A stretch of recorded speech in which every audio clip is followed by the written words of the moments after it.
T y B, ¿sí? Que es una parte del tema 1 del programa teórico. Comenzamos con la primera diapositiva.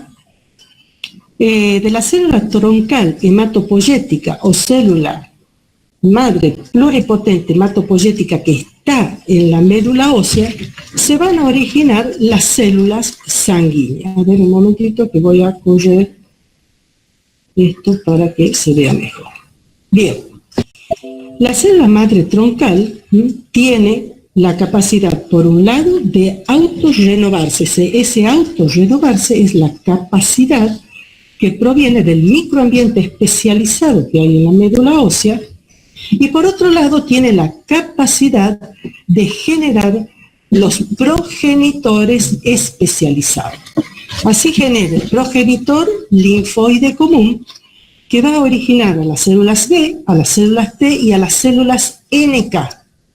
Las células B, que después de ser activadas se van a transformar en células plasmáticas productoras de anticuerpos y células de memoria. Las células T, que después de activadas se van a transformar en linfocitos T efectores y células de memoria. Y las células NK, que van a actuar cuando en una infección viral. Por otro lado, el progenitor mieloide común va a originar los granulocitos, neutrófilos, eosinófilos y basófilos, va a originar las células dendríticas, mastocitos, monocitos y macrófagos, que son los que se van a llamar macrófagos ya en los tejidos. La generación de todas estas células sanguíneas se llama hematopoiesis, ¿bien?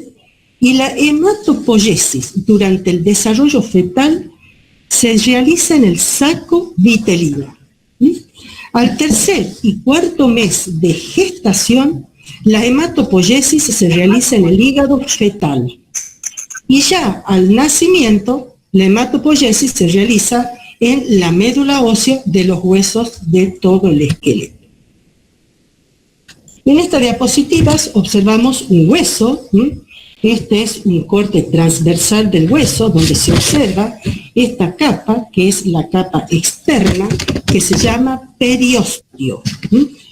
Se observa el hueso compacto y adentro está la cavidad medular, es el estroma medular, donde hay muchas células, células mesenquimatosas, hay fibroblastos, hay osteoblastos, hay células reticulares. En el corte longitudinal observamos el periósteo, observamos el hueso compacto, el estroma, y acá está otra que se llama endostio. El endostio es una membrana continua de células endoteliales que rodea a la cavidad medular y que está muy irrigado por los sinusoides. La hematopoiesis se realiza en la interfase entre el endostio y las células del estroma. O sea que el endostio y las células del estroma tienen un papel fundamental ¿para qué? Para generar los nichos que permiten la supervivencia y la diferenciación de la célula troncal. Ahora, ¿cuáles son los mecanismos? ¿Cuáles son los mecanismos que involucra el endostio en la generación de esos nichos que permiten la supervivencia y la diferenciación de la célula troncal? Se han propuesto 3 mecanismos. El primer mecanismo dice que es el propio endostio, que constituiría un nicho para estos progenitores, los que deben contactar estrechamente con él. El segundo mecanismo dice que el endostio libera factores solubles que regulan la funcionalidad de los nichos de supervivencia que se encuentran cerca del endostio, pero no asociados a su superficie. Y el tercer mecanismo, que dice que el endostio actúa sobre otros tipos celulares en el estroma celular, los cuales van a contribuir a generar el nicho adecuado para la célula troncal. Ahora bien, todos los precursores de las células sanguíneas que van a madurar y van a migrar a través de la membrana basal de los sinusoides y entre las células endoteliales del endotio para entrar después a la circulación vascular. Bueno, ustedes saben que la inmunidad innata reconoce a los patógenos a través de estos receptores que se llaman receptores de reconocimiento de patrones, que van a reconocer ¿qué? Van a reconocer, recuerden, los PAMs, o sea, los patrones moleculares asociados a los patógenos.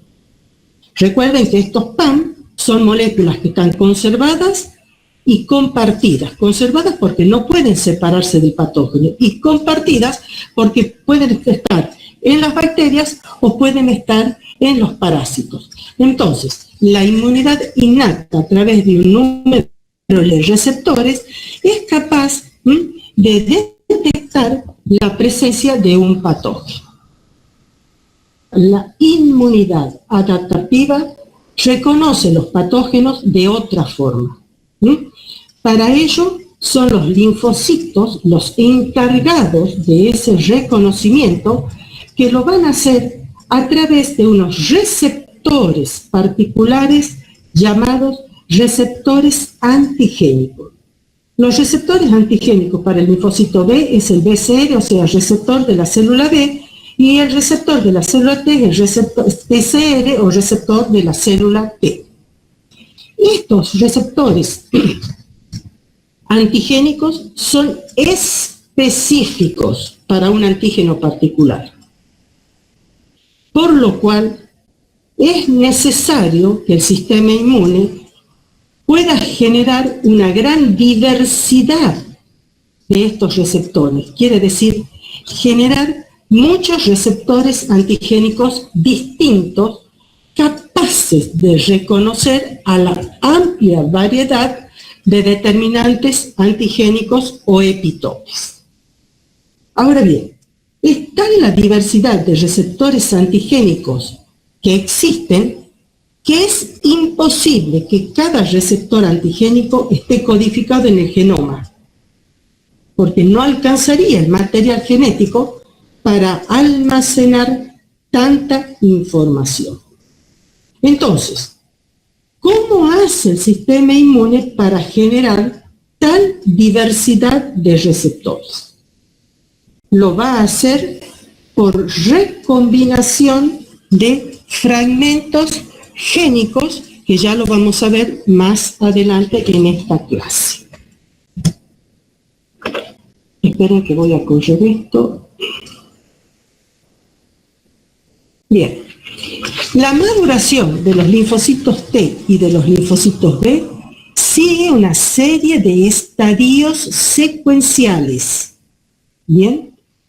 De la célula troncal pasará un prolinfocito, prelinfocito, linfocito inmaduro, linfocito maduro y ya el linfocito efector. En esta secuencia consiste, por un lado, en la diferenciación y en la proliferación, o sea, hay una expansión clonal por influencia de citocinas hematopoyéticas. También hay una expresión de los genes de los receptores antigénicos, porque los genes se reorganizan para expresarse después. Por otro lado, hay una selección del repertorio maduro. ¿Para qué es esa selección? Para conservar las células que han producido un receptor antigénico correcto y eliminar las células que reconocen con fuerza los antígenos propios. ¿Dónde ocurre esta maduración? La maduración ocurre en los órganos linfáticos primarios, médula ósea y timo. Los linfocitos B van a madurar en la médula ósea y la última parte, el final de su maduración, lo hará en el vaso. Y los linfocitos T van a madurar en el timo. ¿Bien? Los linfocitos B maduros, que expresen receptores funcionales con distintas especificidades, ¿qué es lo que harán? Son estos, van a migrar por los órganos linfáticos periféricos o secundarios en busca del antígeno extraño. Bien, cuando lo encuentre y lo reconozca a través de su receptor antigénico específico para este antígeno, se va a activar, se va a proliferar y se va a diferenciar, tanto el linfocito B como el linfocito T. Es importante resaltar que los receptores antigénicos se expresan antes del encuentro con los antígenos externos. O sea, que la reorganización de los genes que va a dar lugar a la producción de los receptores antigénicos no depende de la presencia de los antígenos extraños. Acá está el no. Y la selección del repertorio maduro se realiza frente a antígenos propios, tanto en la médula ósea como en el timo. Entonces, tenemos la célula stem cell pluripotente, la célula troncal, la célula madre de todos, que va a dar origen al progenitor linfoide común, que es este que está acá. Ahora bien, ¿cómo hace este progenitor linfoide común para diferenciarse en el linaje B o para diferenciarse en el linaje T? Va a depender de instrucciones recibidas de receptores que están en la superficie de este progenitor linfoide común, que va a activar factores de transcripción. Y estos factores de transcripción van a dirigir el linaje al linfocito T o al linfocito B. Estos receptores que tiene el progenitor linfoide común se llaman Notch. Hay 4 tipos de Notch. Del Notch 1, Notch 2, Notch 3 y Notch 4. Cuando interactúa el Notch 1, que está sobre este progenitor linfoide común, con su ligando, que están en las células vecinas, el receptor se escinde, se separa, quiere decir. La porción intracelular va a migrar al núcleo y junto con este factor de transcripción GATA3 va a modular los genes y va a comprometer a los linfocitos en el desarrollo del linaje T. Va a dirigir hacia el pro-T y hacia los linfocitos NK. Después, el linfocito pro-T, ya lo vamos a ver, va a diferenciarse el linfocito T alfa beta o linfocito T gamma delta. ¿Qué significa el linfocito T alfa beta? Quiere decir que este linfocito va a tener un receptor TCR formada por un heterodímero alfa beta. Y el T gamma va a tener un receptor formado por cadenas gamma delta. Para el linaje B, ¿qué es lo que pasa? Hay 3 factores de transcripción importantes que se llaman EBF, el E2A y el PAX5, que van a facilitar la expresión de genes para la inducción del proceso en el compromiso B. Estos linfocitos que se dirigen y se transforman en pre-B, después se van a diferenciar en linfocitos foliculares, en linfocitos de la zona marginal y en linfocitos BB1. O sea, que es importante retener que los receptores Notch 1 inducen la diferenciación hacia el linaje T y que la ausencia o la inhibición de la señal favorecería la diferenciación hacia el linfocito B. Este subgrupo de linfocitos B se originan a partir de diferentes progenitores. La stem cell derivada del hígado fetal van a ser los precursores de los linfocitos B1. Y las stem cell derivadas de, Y las stem cell derivadas de la médula ósea son los precursores de los linfocitos B2 que van a cumplir su última etapa de maduración en el vaso y se van a transformar en linfocitos foliculares B2 y en linfocitos B2 de la zona marginal. Estos linfocitos B1 que están acá han sido muy bien definidos en los roedores. Esta población está en el peritoneo y en las mucosas. Esta población secreta IgM en forma espontánea, posiblemente porque son estimulados por la flora microbiana del intestino. Y en las mucosas, la IgA secretoria viene de estos linfocitos B1, que tienen el marcador CD5.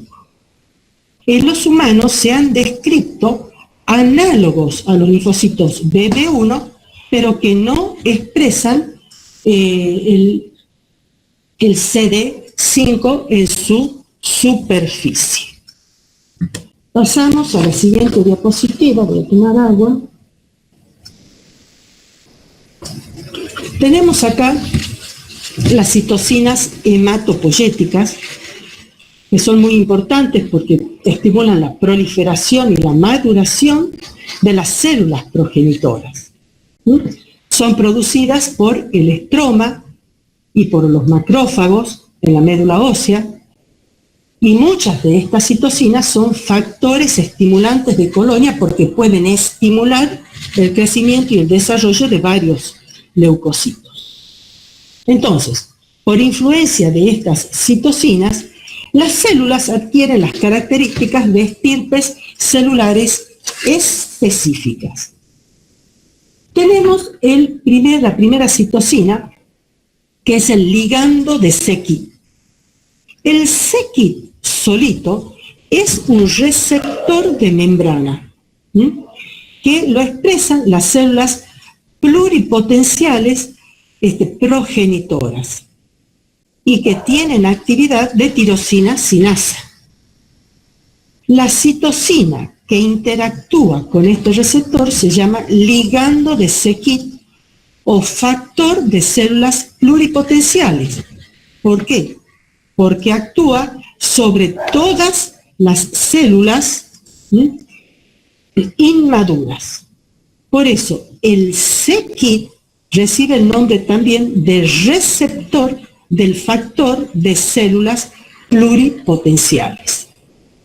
Es sintetizado por las células del estroma, y voy a aclarar que las células del estroma, además de sintetizar los factores y citocinas hematopoyéticas, tienen un papel muy importante de sostén. La interleuquina 7, que es sintetizada por los fibroblastos y células estromales, actúa sobre los progenitores linfoides inmaduros y va a estimular la supervivencia y la expansión de los linfocitos T y B antes de que adquieran los receptores antigénicos BCR y TCR. Ahora, se ha visto que la ausencia del gen para el receptor de la interleuquina 7 está asociado a linfopenia. La interleuquina 3, que es producida por linfocitos TCD4, que actúa sobre progenitores inmaduras en médula ósea, o sea, que tiene un efecto endocrino. ¿Qué quiere decir? Que su acción está muy alejada del lugar donde se produce. Y favorece la expansión de células que se van a diferenciar en todos los tipos celulares maduros.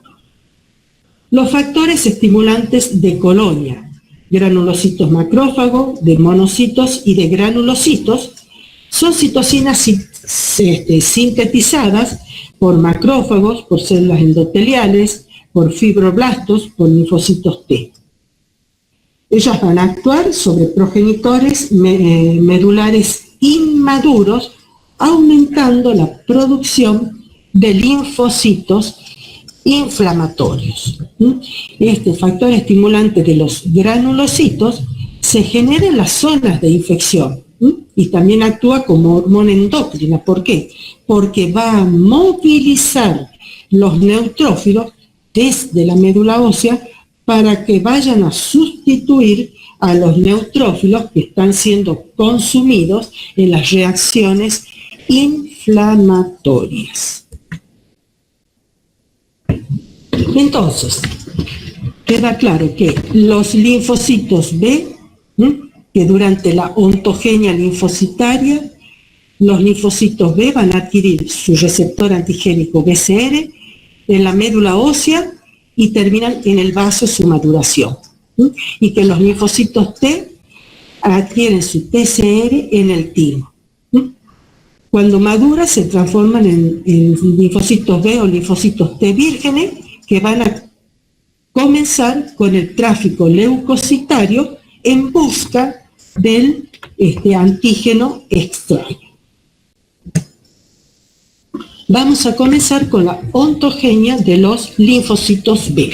Vamos a hacer un pequeño repaso, a ver un momento. Bien. Vamos a hacer un pequeño repaso. Acá tenemos un monómero. Cada monómero está formado por 2 cadenas pesadas, que es lo verde, y 2 cadenas livianas, que es el amarillo.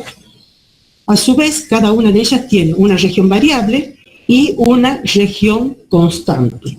Esta región variable será la BL, la región variable de la cadena liviana. Esta es la región CL, es la región constante de la cadena liviana. Esta se llama BH, que es la región variable de la cadena H, y estos son CH1, CH2 y CH3, que son las regiones constantes de la cadena pesada. ¿Cómo está constituido el BCR? El BCR está constituido por una inmunoglobulina M, monomérica, anclada a la superficie, a la membrana plasmática, y siempre acompañada por 2 heterodímeros alfa-beta. Este heterodímero alfa-beta que cumple 2 funciones importantes. Por un lado es la encargada de transducir las señales al interior de la célula para activarla después que esta célula ya reconoce al antígeno extraño. Y durante la ontogenia, este heterodímero alfa-beta va a permitir la exportación de las cadenas pesadas de las inmunoglobulinas a la membrana, o sea que se expresen, que salgan y se muestren en las membranas de la célula. Entonces, esta cadena, esta IgM está constituida por 2 cadenas H, que son las cadenas Mu, y 2 cadenas livianas unidas por puentes intracatenarios e intercatenarios. Ahora bien, la porción variable, o la porción sería N-terminal, de la inmunoglobulina, es la responsable del reconocimiento antigénico, la porción variable. Y la recombinación de los fragmentos génicos, que va a ser la responsable de generar la gran diversidad de receptores, va a generar diversidad en esta parte variable. La recombinación somática se hace en la zona variable, tanto de la cadena L como de la cadena H. La parte constante es el que da lugar o diferencia a los distintos isotipos o clases de inmunoglobulinas. Ya saben ustedes, la Mu es de la cadena M. En la porción variable de las inmunoglobulinas hay pequeñas porciones que es lo que va a interactuar con el epitope o el determinante antigénico, ¿sí? Y esas pequeñas porciones se llaman regiones determinantes de complementariedad, que está en la zona variable de las dos cadenas, de las cadenas L y de la cadena H.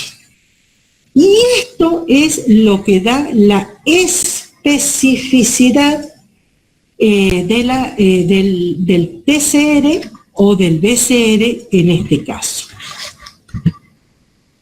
Entonces, ¿cómo se genera la gran diversidad de receptores antigénicos?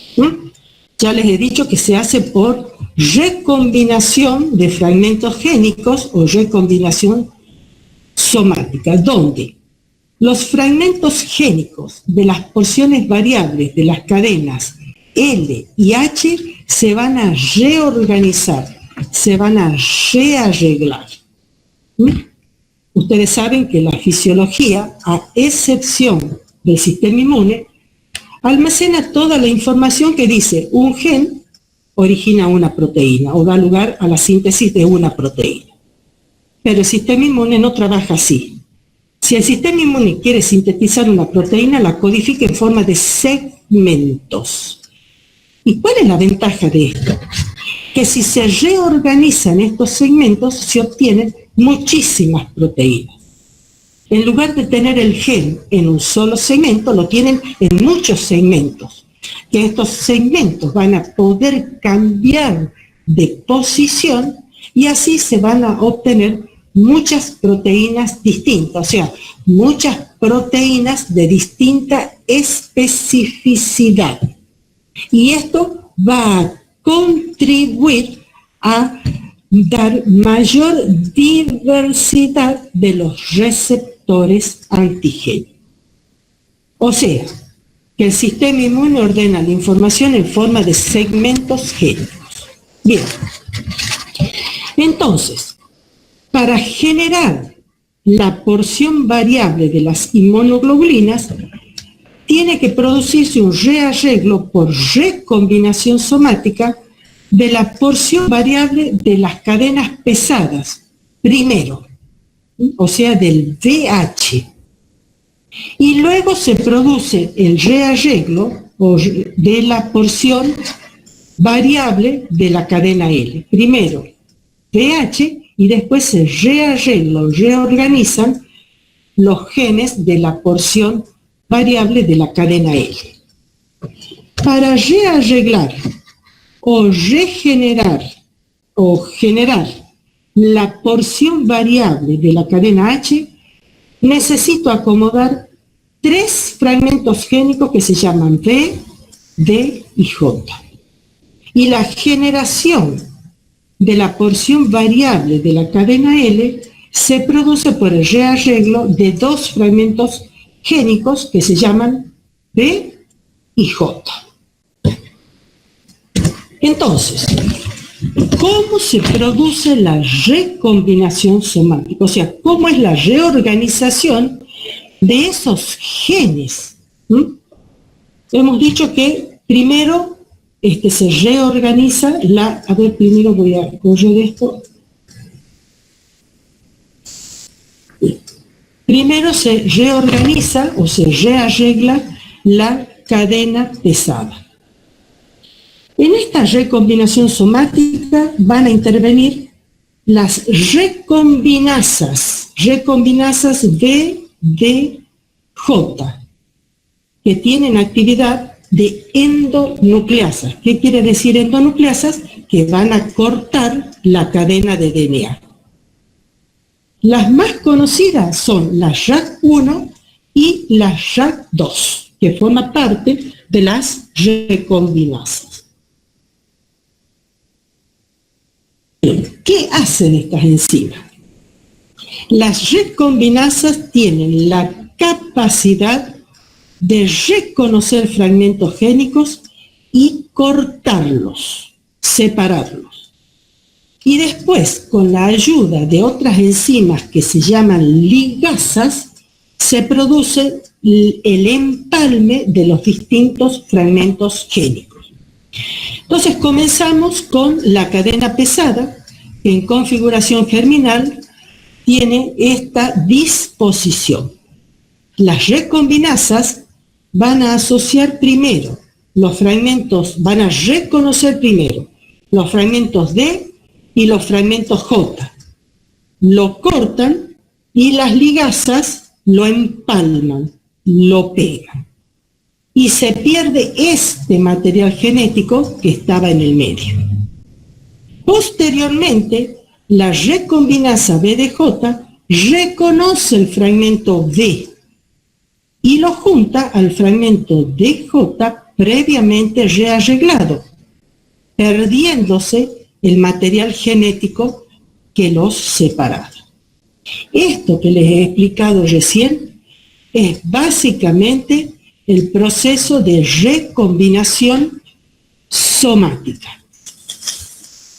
Bien, posteriormente, estos fragmentos VDJ se van a transcribir y por splicing se van a asociar, la parte variable se va a asociar a la parte constante de la cadena de la cadena H. Y acá se pierde materia por splicing y se asocia la parte variable, ya reorganizado sus fragmentos, sus genes, con la parte constante de la cadena H. Entonces tenemos la cadena H, o la cadena pesada de la inmunoglobulina, con la porción variable constituida por la reorganización de los genes VDH y la porción constante en amarillo. Luego, este fragmento se va a traducir y se va a sintetizar la proteína, se va a expresar la proteína, esta es la cadena H. Luego se reorganiza la cadena L, la porción variable, siempre hablamos de la porción variable de la cadena L. También por un proceso de recombinación somática, acá tenemos en configuración germinal, las recombinasas BDJ van a reconocer el fragmento B y el fragmento J, lo reconocen, lo cortan, y las ligasas lo pegan. Esto se transcribe y por splicing se acoplan o se asocian a la porción constante de la cadena L. Se traduce y se secreta la cadena L con su fragmento variable reorganizado. Pasamos a la otra diapositiva. Bueno, lo que les he explicado recién es básicamente cómo ocurre la recombinación somática. Pero todavía ahí no se explica cómo se genera la gran diversidad. Y esta gran diversidad se genera porque acá tenemos la cadena pesada y el ADN tiene múltiples genes B, múltiples genes D y múltiples genes J. La cadena liviana también tiene múltiples genes D y J, pero a su vez, para las cadenas L, se suma la variante que hay dos tipos de cadena liviana, la cadena kappa y la cadena L. Todo esto suma a la gran diversidad de las porciones variables. Bueno, entonces, acá vamos a ver que el proceso de recombinación somática está mediado por RAC1 y RAC2, está guiado por unas secuencias conservadas de DNA que se llaman secuencias señal de recombinación, que se encuentran adyacentes a los puntos donde se va a llevar a cabo esa recombinación.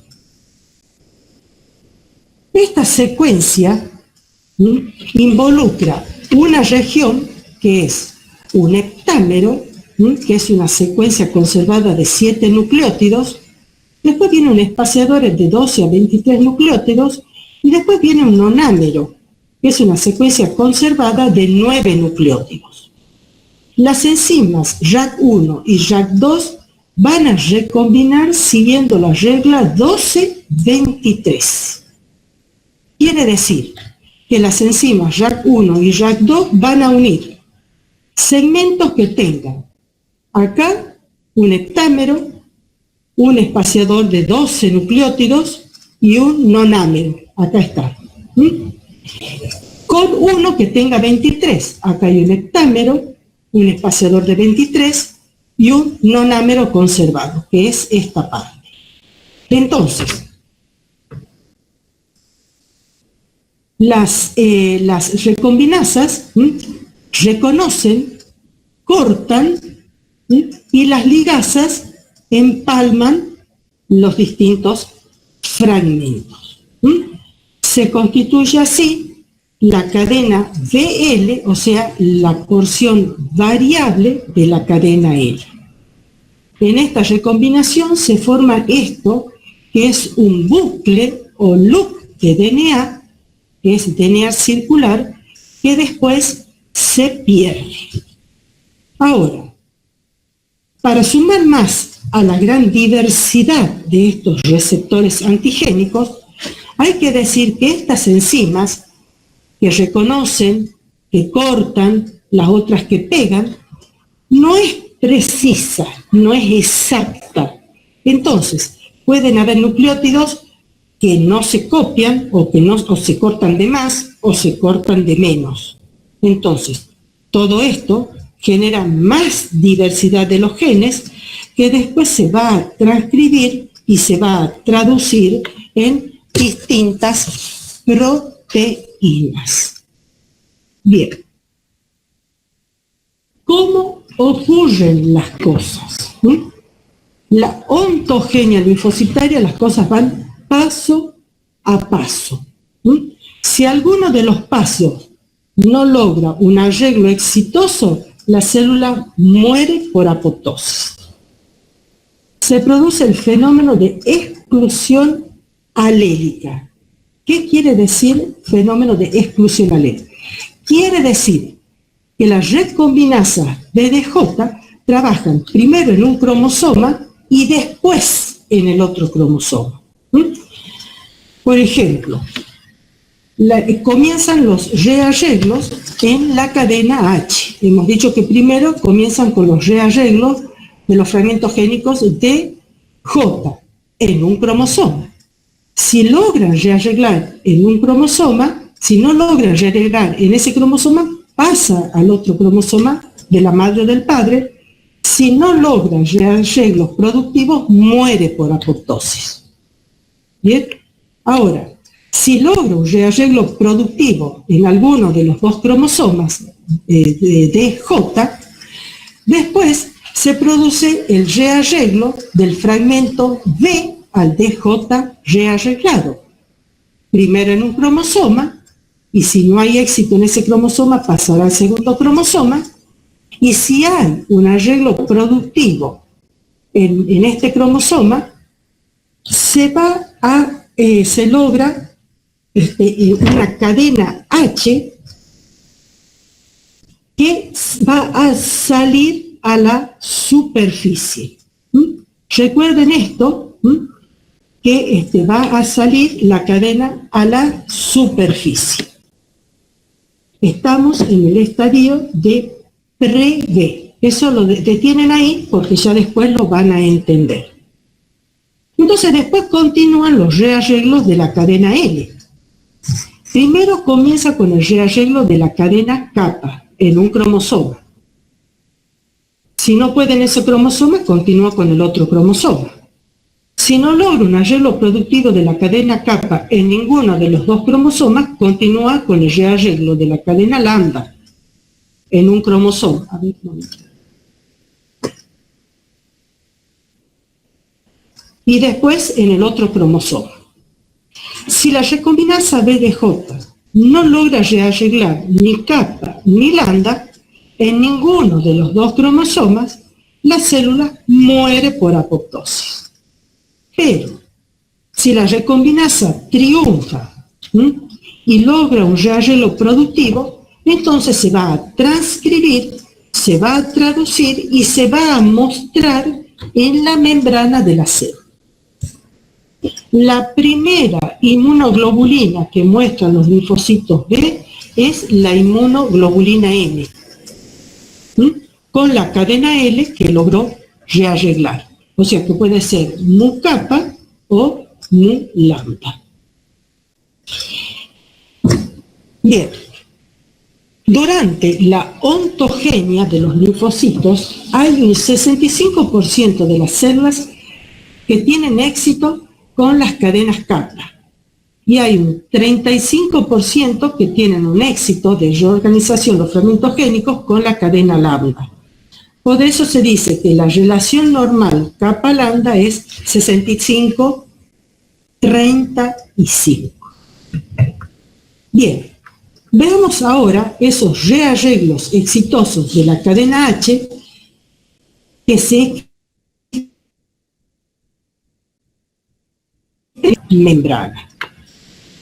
Les he dicho que las JAK1 y JAK2 van a producir los rearreglos primero en la cadena H de los dos cromosomas.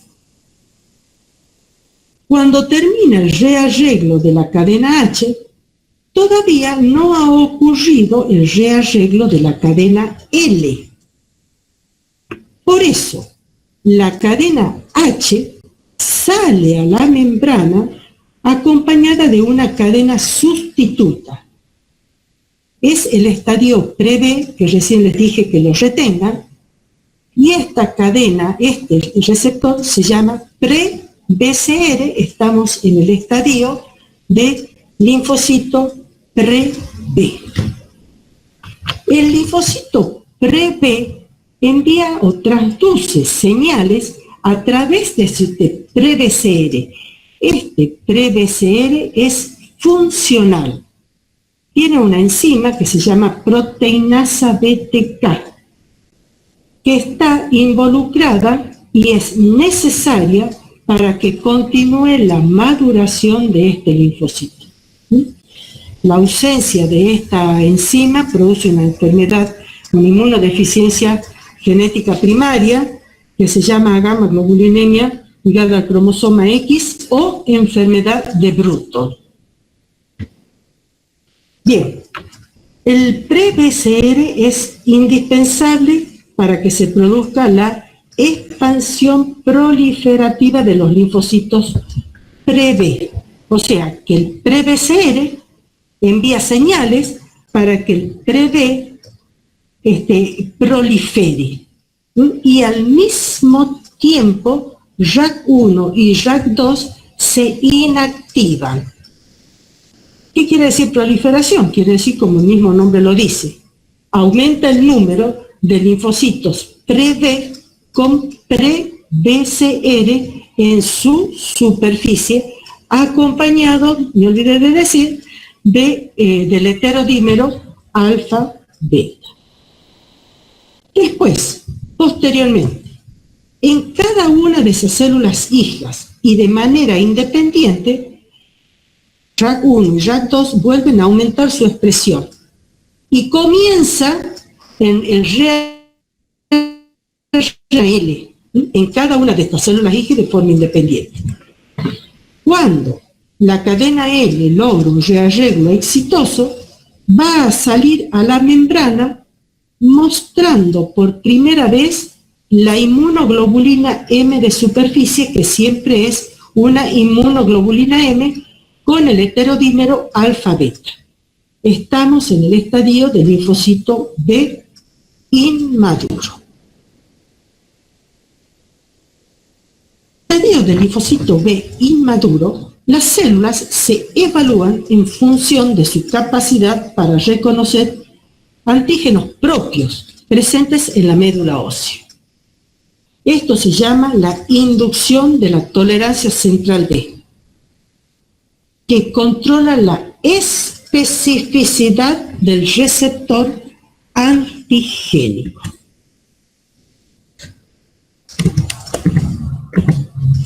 Bien, voy a correr esto.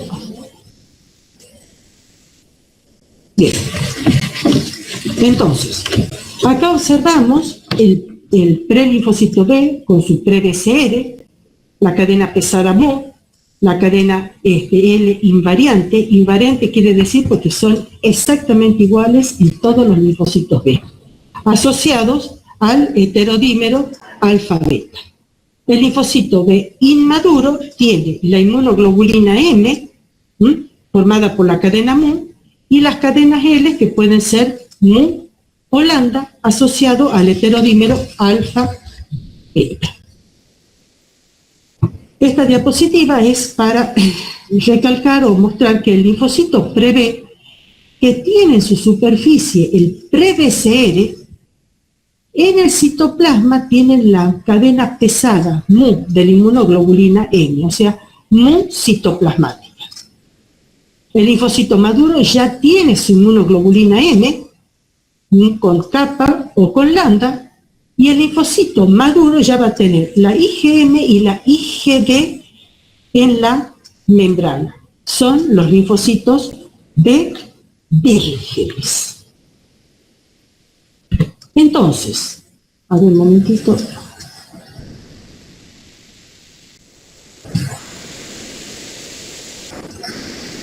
Bien. Entonces, estamos acá en la inducción de la tolerancia central B, que es para controlar la especificidad del receptor de la célula B. Estamos en la médula ósea y esta inducción se la realiza sobre el linfocito B inmaduro. Y repito que esto es previo al ingreso del antígeno extraño antes al organismo.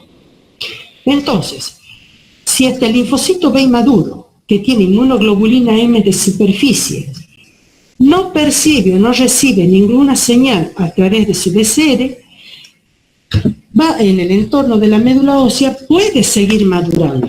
Esta célula va a emigrar de la médula ósea al vaso, donde va a culminar su maduración. Si el linfocito B inmaduro, que tiene IgM de superficie, percibe algún tipo de señal a través de su BCR en el entorno de la médula ósea, se considera peligroso, es muy peligroso. Entonces, en este caso, se induce la edición del receptor, quiere decir, se cambia la especificidad, o se induce la apoptosis, o se induce la anergia, para que no pueda activarse.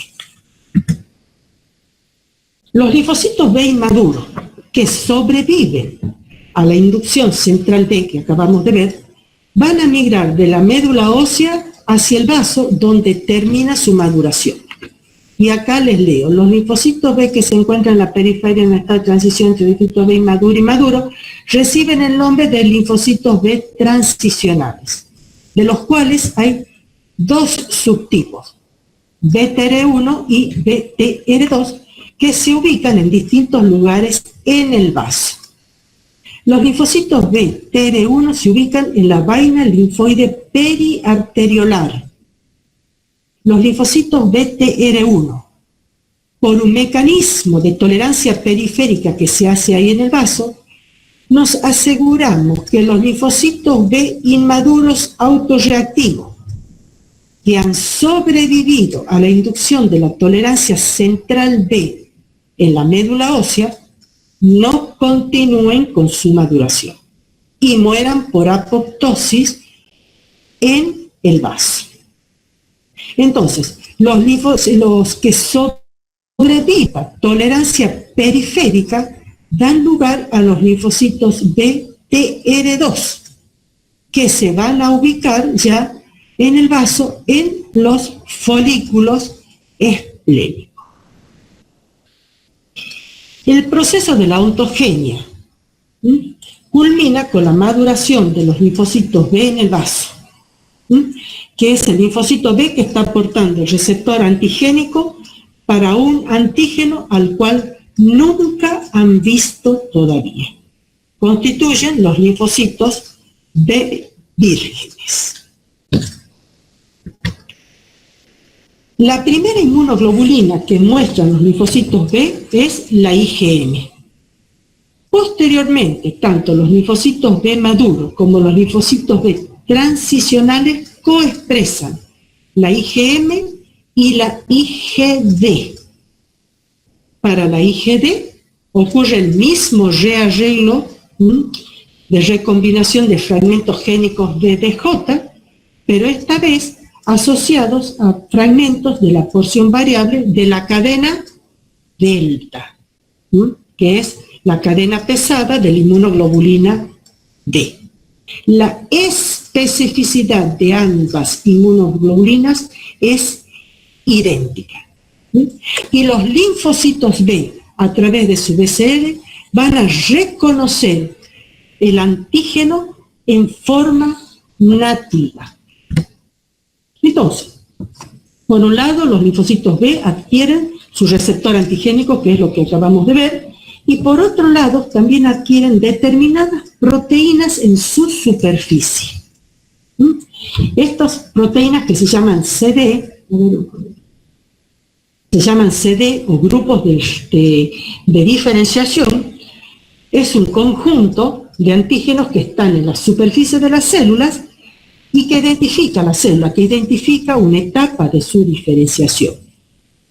Así tenemos que en los linfocitos Pro-B aparece el CD19 y el CD20. Estos dos marcadores aparecen en estadios muy tempranos, en estadios Pro-B, y permanecen en todos los estadios madurativos, no desaparecen. La población o estos marcadores CD19 y CD20 es marcador de población B. Los linfocitos pre-B, además, tienen su pre-BCR con la MU citoplasmática. El linfocito B inmaduro ya tiene su IgM constituida, además del C19 y CD20. Los linfocitos B transicionales, los BTR1, ya tienen la IgD, tienen la IgM y la IgD. Los que sobreviven a la tolerancia periférica se transforman en linfocitos BTR2, donde ya aparece el CD21. El CD21 que lo van a tener también los linfocitos maduros, que es marcador de diferenciación de maduros, marcador de linfocitos B maduros. O sea que los linfocitos B maduros tienen la inmunoglobulina de superficie, tienen CD19, CD20 y el CD19-20 y el CD21. Bueno, vamos a pasar ahora a la ontogenia de los linfocitos T. Los linfocitos T que se originan en la médula ósea, pero la maduración ocurre en el timo. Cuando los linfocitos B terminan su maduración en el timo, van a salir a la circulación, ¿cómo? Con un TCR específico para un antígeno para el cual nunca han visto. Por eso se llaman linfocitos T vírgenes. Los linfocitos T vírgenes van a comenzar su tráfico leucocitario recorriendo los órganos linfáticos secundarios o periféricos. ¿Para qué? Buscando el antígeno para el cual son específicos. Cuando encuentren el antígeno para el cual son específicos, ¿qué es lo que va a pasar? Se van a activar, va a haber una explosión clonal y se van a diferenciar ¿en qué? En células efectoras y en células de memoria. Para los distintos estadios del BIP-T, vamos a ver la reorganización de las cadenas para la formación del receptor de la célula T y también la expresión de las proteínas en su superficie. Repasemos un poco la estructura del PCR. En la unidad de reconocimiento del PCR está formado por un heterodímero, quiere decir que son dos moléculas que están ancladas en la membrana. Hay dos formas, TCR alfa beta y TCR gamma delta. Cuando nosotros nos referimos a linfocitos T, generalmente hacemos referencia a los linfocitos T que tienen receptor alfa beta. porque son la población más abundante en la sangre periférica. Ahora, no nos olvidemos que el gamma delta también está en muy poca cantidad en sangre, pero preferiblemente está en la piel y en las mucosas.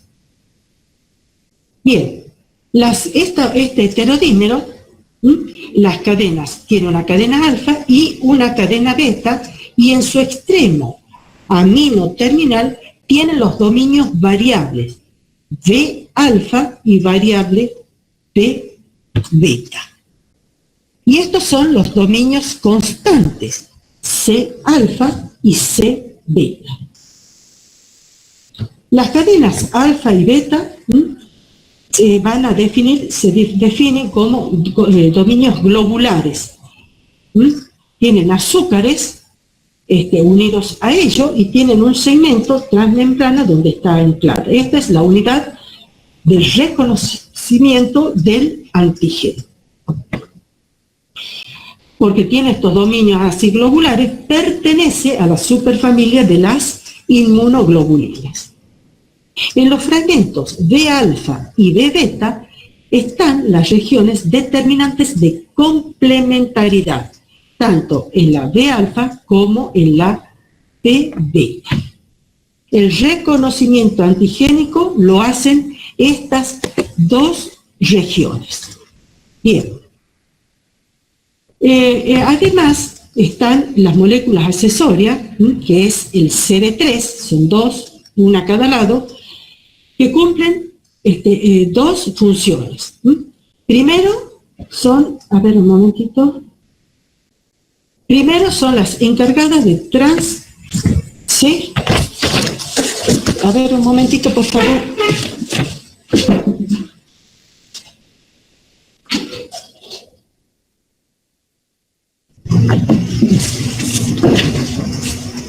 Disculpen que me estaba quedando sin batería.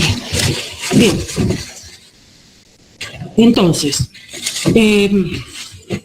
los dominios CD3 que cumplen dos funciones. Primero, el de transducir la señal cuando se une acá y reconoce al antígeno. Estos son los encargados de transducir las señales para la activación de la célula junto con estas cadenas Z. Y por otro lado, el CD3, al igual que el heterodímero alfa-beta en el BCR, el CD3 es el que media el transporte y la estabilización del TCR en la membrana del linfocito T durante la ontogenia. Entonces, la asociación, esto se van a asociar después con moléculas correceptoras, ya lo vamos a ver, CD4 y CD8. Les quería decir una cosa importante que vuelvo a recalcar y soy insistente con esto, que la generación de los TCR, al igual que la generación de los BCR, ocurre antes del ingreso del antígeno extraño. Eso por un lado. Y por otro lado, es tan inmensa la diversidad de receptores antigénicos, tanto TCR como BCR, que cada individuo es capaz de montar una respuesta inmune adaptativa contra una amplia variedad de patógenos con los que pueda encontrarse durante su vida. Bien, a ver un momentito.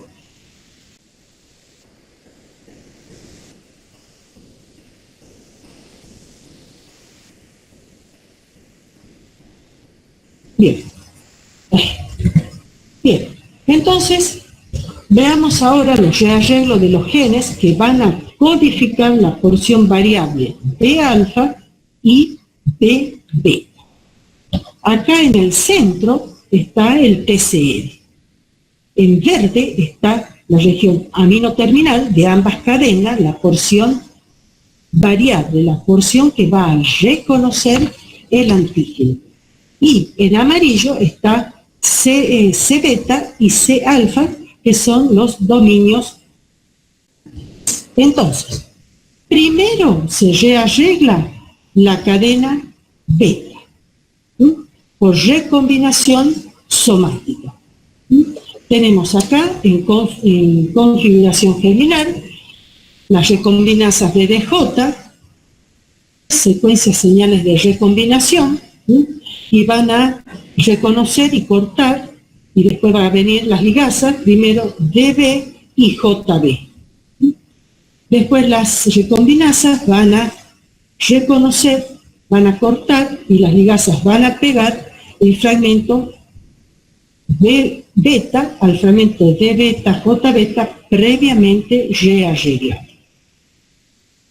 Esto se va a transcribir por splicing, se van a asociar a la parte constante, se va a traducir después en la proteína parte del receptor. Y después se rearregla la cadena alfa. La cadena alfa, en configuración germinal, tiene dos fragmentos, B alfa y J alfa. Las recombinasas van a identificar secuencias señales de recombinación, van a cortar, las ligasas van a unir. Esto es básicamente la recombinación somática. Todo esto se va a transcribir, por splicing se va a asociar la parte constante, se va a traducir y se va a secretar la cadena alfa del receptor TCR. Ahora bien, ¿dónde ocurren todos estos procesos? ¿Sí? Esto hemos dicho que ocurren en el timo. El timo que está ubicado en la región anteroposterior del tórax, justo debajo del corazón. El timo, que es un órgano bilobulado, o sea, tiene dos lóbulos. Y cada lóbulo está formado por lobulillos.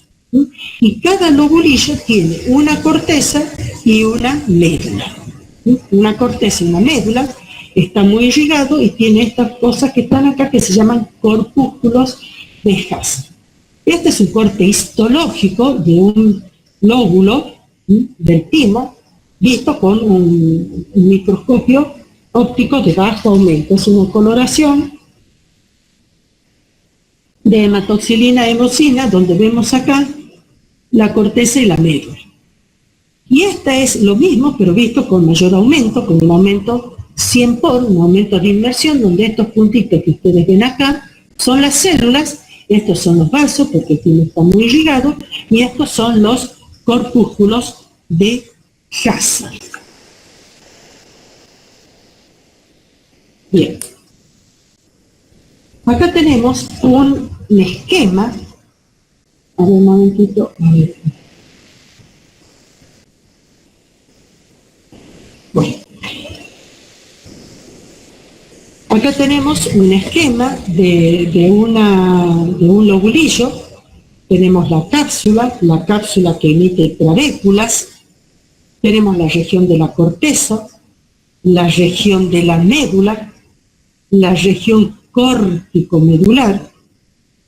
Las células se observan en el estroma, en la zona cortical del estroma, los timocitos. Estos son los timocitos, que son los precursores inmaduros, los precursores T inmaduros. Observamos estas células que se llaman células epiteliales corticales, que son células que tienen largas proyecciones citoplasmáticas, que son las que permiten el contacto físico de los timocitos. Los timocitos tienen que pasar a través de esta red de células que permite la interacción física entre el timocito y la célula. Todo esto, ¿por qué les explico? Porque acá, en esta parte, se lleva a cabo el proceso de selección positiva, que ya lo vamos a ver un poco más adelante. En la zona medular tenemos células epiteliales medulares, macrófagos, células dendríticas y corpúsculos de Hasse. Los corpúsculos de Hasse, que son espirales apretadas de células epiteliales que pueden ser restos de células en degeneración. Acá les leo esto, que directamente lo he puesto acá. Roma tímico van a secretar citocinas que están involucradas en la migración tímica. Es Migración tímica se refiere al movimiento que hacen los linfocitos adentro del TIM. Una de ellas se llama SDF1-alfa, que lo que hace es atraer a los progenitores linfoides, o sea, a los timocitos, y a las células doble negativas hacia la región cortical, y los doble positivos hacia la región medular. Dobles negativos son los que no expresan ninguno de los dos correceptores, ni CD4 ni CD8. Y doble positivo porque expresan los dos correceptores, CD4 y CD8. La quimiosina T, que es producida por las células dendríticas y las células del estroma, actúan como un factor de retención de los timocitos. Los timocitos tienen un receptor que se llama CCR9. Este receptor está presente en todos los estadios de la célula, a excepción del linfocito T maduro. ¿Para qué? Para que permita que la célula pueda emigrar del TIM. Entonces, acá tenemos que los doble negativos no tienen ninguno de los, son negativos para CD4 y para CD8. Los doble positivos son positivos, o sea, tienen el correceptor CD8 y tienen el correceptor CD4, y los simples positivos son o positivos para CD8 o positivos para CD4 o positivos para CD8, o sea, son CD4 positivos, CD8 negativos, o viceversa, CD4 negativos, CD8 positivo. Entonces, los timocitos, que son los precursores T, van a ingresar desde el torrente circulatorio a través del endotelio de las vénulas postcapulares. Los timocitos más inmaduros se van a alojar en el seno subcapsular y en la región cortical externa. Desde allí, desde la corteza, que es donde se produce la mayoría de todos los estados madurativos o acontecimientos madurativos, se van a desplazar hacia la médula. De modo que la médula ya contiene fundamentalmente linfocitos maduros y doble positivo. Entonces, el primer estadio es el doble negativo y hay 4 dobles negativos. Paso a la siguiente para mostrarles que este doble negativo, que va DN1, DN2, DN3 y DN4, se caracterizan por la presencia o la ausencia de estos dos CD.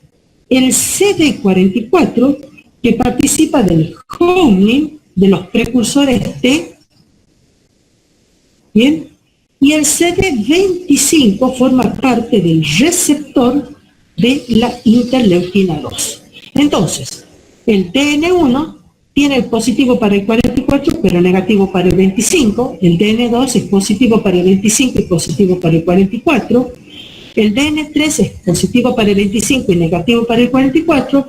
Y el DN4 es negativo para los dos. Bien, volvemos al anterior. Entonces,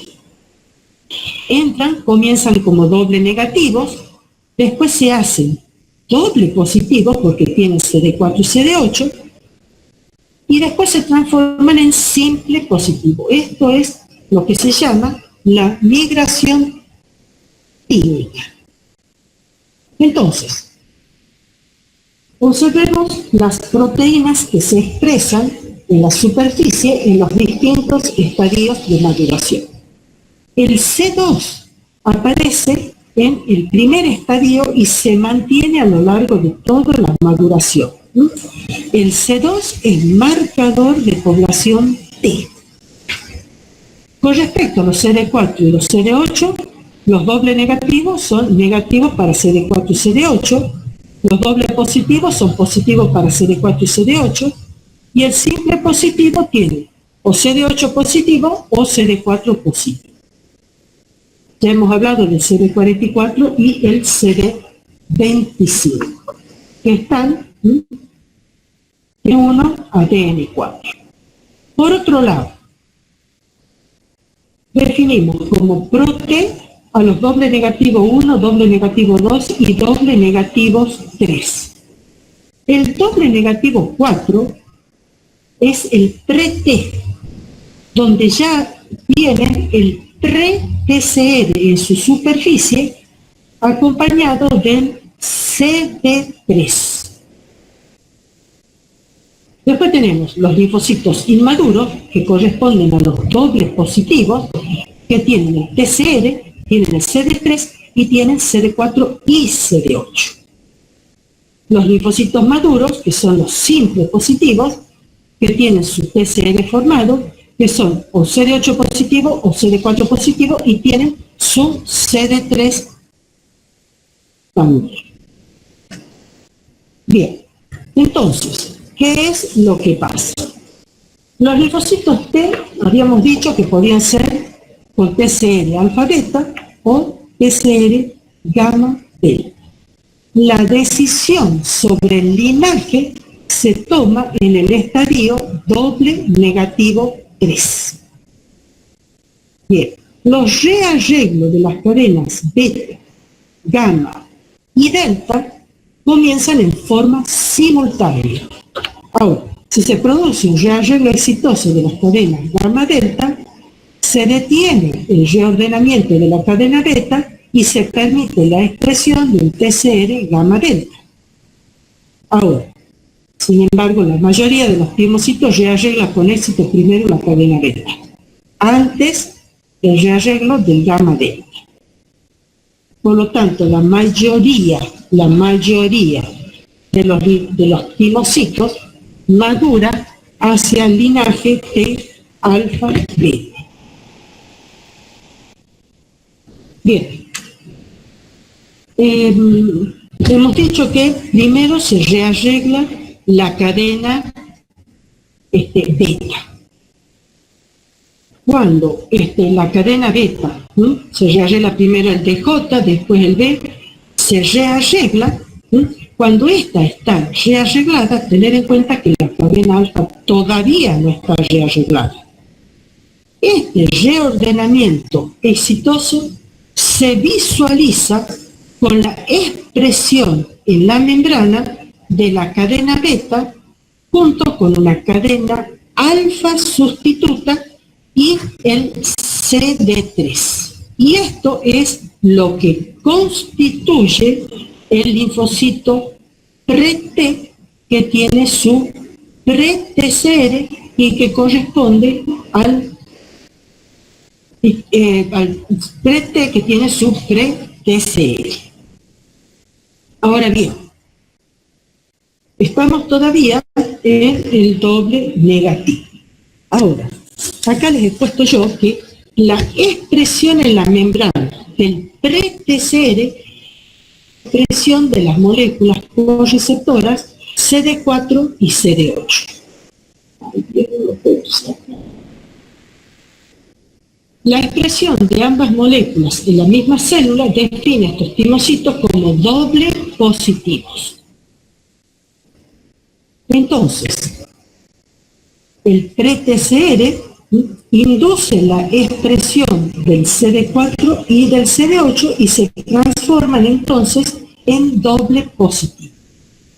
Por otro lado, este pre-TCR, que también es funcional igual que el pre-DCR, hace que induce la proliferación de las células que tienen pre-TCR en su superficie.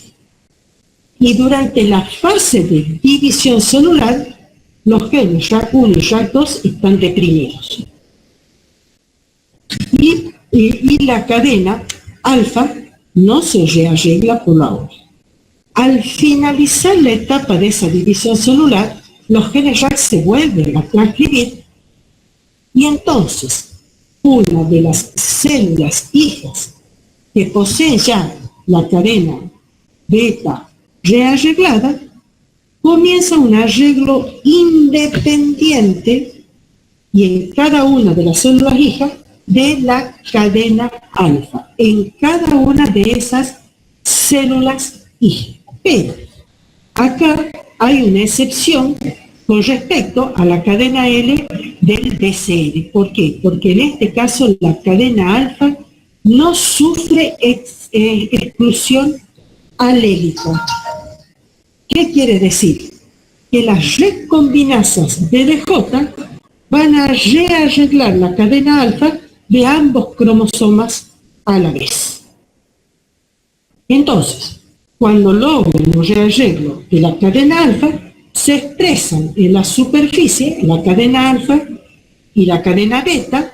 Ya tenemos el TCR, tenemos el CD3. Esto que les he dicho de que se multiplican, las células proliferan y que en forma independiente rearreglan su cadena, genera más diversidad todavía. Todo esto es más diversidad al receptor antígeno. Posteriormente, por un mecanismo de inducción central T, se va a controlar la especificidad de este TCR. Bueno, este es el pre-TCR de los linfocitos pre-T, que tienen la cadena beta, tienen la cadena invariante, tienen la molécula CD3 y tienen la cadena Z. En su cola citoplasmática tienen los motivos ITAM, que son los encargados de transducir las señales de las células. Entonces, los mecanismos, les he dicho recién, de la inducción de la tolerancia central T, a controlar que la especie del TCR. ¿Se acuerdan que yo les he dicho que la maduración de los timocitos progresa a medida que van migrando en el timo? Que se producen interacciones entre las células epiteliales, las células dendríticas. ¿Bien? Los procesos de selección positiva y selección negativa se llevan a cabo por la interacción de estos timocitos con las distintas células en esa migración intratímica. Y acá les leo. Las células del epitelio tímico de la corteza serían las principales responsables de la selección tímica. O sea, en la corteza se realiza la selección positiva. Mientras que las células dendríticas, los macrófagos y las células del epitelio tímico medulares serían responsables de la selección negativa. Bien, por otro lado, es necesario decirle que los macrófagos y el timo son responsables también de eliminar esos timocitos que han muerto por apoptosis. Entonces vamos a comenzar a explicar la selección positiva. La selección positiva determina el fenotipo. O sea, ¿qué quiere decir esto? Que determina la funcionalidad del linfocito T. O sea, si el linfocito T va a ser positivo, va a tener una función, y si es CD8 positivo, va a tener otra función. La selección positiva es un mecanismo que va a favorecer la supervivencia de los linfocitos inmaduros cuyos TCR se unen con poca o baja afinidad. O sea, que la interacción de baja afinidad del TCR con el péptido antigénico propio presentado por la célula presentadora de antígeno, en este caso la célula epitelial, en el contexto del CMH de clase 1 o de clase 2, va a favorecer la supervivencia de los timocitos. Si interactúa con CMH de clase 1 y con correceptor CD8, los linfocitos van a madurar a linfocitos T CD8 positivos. Si interactúan con un CMH de clase 2 con correceptor CD4, van a madurar a linfocitos T CD4. Y esto es muy importante, porque asegura que los linfocitos T que maduran estén restringidos por el complejo mayor de histocompatibilidad, por el CMH. Ahora, la ausencia de selección positiva quiere decir que los linfocitos inmaduros que tienen CD8 positivo y CD4 positivo no reconocen las moléculas de CDH, o sea, hay una incapacidad para reconocer péptidos CMH presentados por la célula del epitelio típico. Por lo tanto, mueren por apoptosis. O sea, que la selección positiva permite la supervivencia de linfocitos T inmaduros que presentan TCR restringidos por el CMH es de baja afinidad e induce la muerte por apoptosis de los linfocitos T inmaduros con TSH no restringidos por el CMH, o sea, donde hay una incapacidad para reconocer. Entonces, durante la transición de doble positivo a simple positivo, los linfocitos T inmaduros, restringidos por el CMH de clase 1, se van a convertir a células simples positivas, CD8 positivas. Y los linfocitos T inmaduros, por el CMH de clase 2, se van a convertir en simples positivos, CD4 positivo.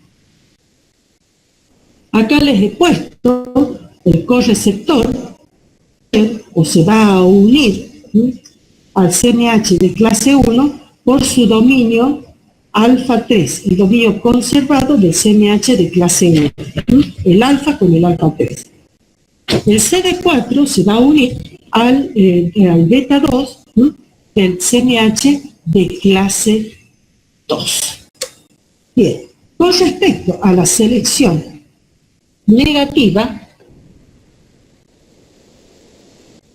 esta selección negativa consiste en inducir la apoptosis, o sea, la muerte celular, cuyos receptores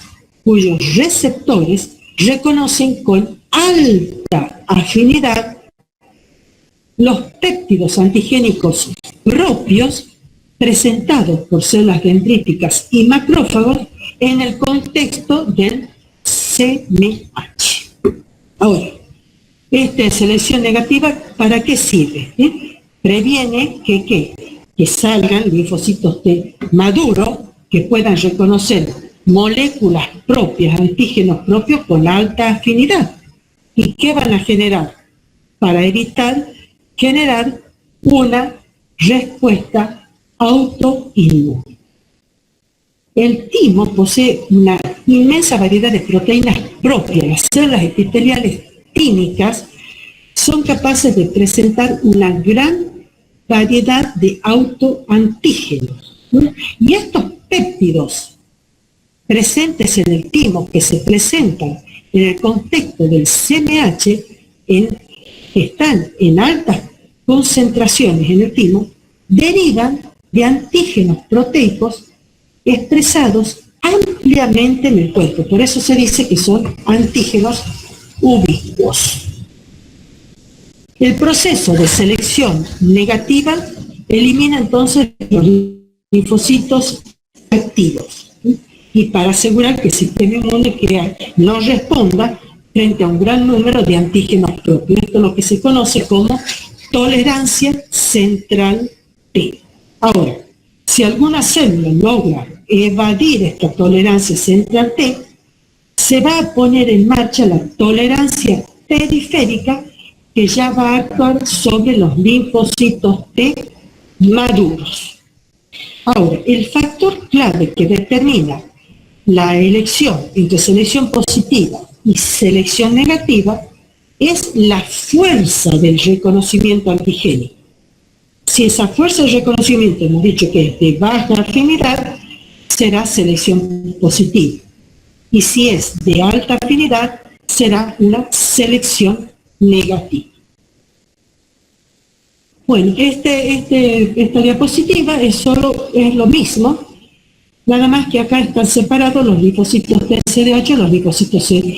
Si hay un reconocimiento débil, timocito contra su TCR, que reconocen antígenos propios en el contexto de antígenos propios presentados por la célula presentadora de antígeno en el contexto del CMH de clase 2 con correceptor CD4, como es débil, se produce la selección positiva, este timocito doble positivo se transforma en simple positivo CD4 positivo. Ahora, si se produce un reconocimiento débil entre el timocito que presenta su receptor y reconoce péptido antigénico propio, presentada en el contexto del CMH de clase 1 con correceptor CD8, va a producirse la selección positiva a simple positivo y madura al linfocito T CD8 positivo. Esto está restringido por el CMH, acá mueren, no hay restricción por el CMH, y acá un reconocimiento fuerte, muy fuerte, de mucha avidez, de ambos, tanto de clase 1 como de clase 2, mueren por apoptosis. Bueno, con esto terminamos la clase. Espero que haya sido, que haya sido clara.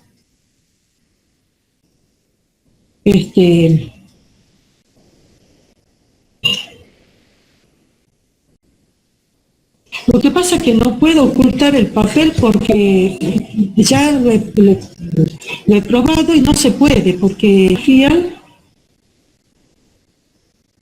Sí, profe, sí se ve. Bueno, ahí está la bibliografía, que es el de Hefner, yo tengo el de quinta edición, cualquier edición va a lo mismo. El de Abbas, yo tengo el de quinta.